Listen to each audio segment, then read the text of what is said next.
இங்க இருக்கிற ஒவ்வொரு உசுரையும் ஏன் உசுறு கலந்துருக்கா?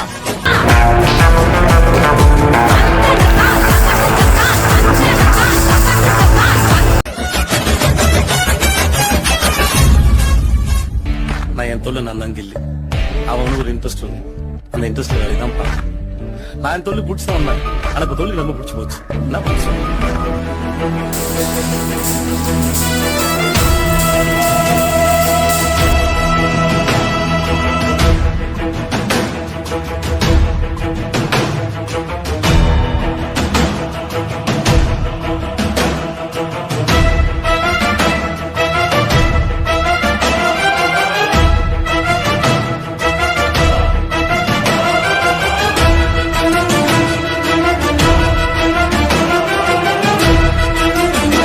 நம்ம வேட்டைக்கருக்கு மாதிரி வானத்துக்கும் பூமிக்குமா இப்படியே நம்ம பெரிய பார்த்த மாதிரி இருந்துச்சு.